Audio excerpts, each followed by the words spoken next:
मित्राने आमंत्रण दिले म्हणून मित्राच्या घरी जेवायला गेलो.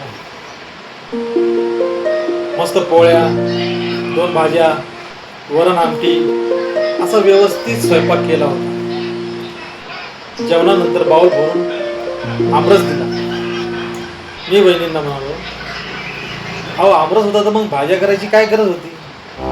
आमच्या घरी आमरस असलं की भाज्या करत नाहीत.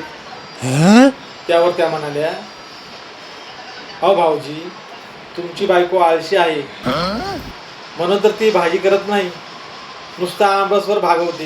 मी घरी आल्यावर मोठ्या कुतूहलाने बायकोने मला विचारले, काय केला का मित्राने व्यवस्थित पाहुणचार?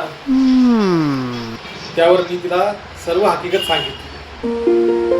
त्यावर ती म्हणाली, अहो त्यांनी 2 भाज्या केल्या नसत्या तर तुम्ही 4-5 वाट्या आमरस ओरपला असता, म्हणून तिने भाज्या केल्या.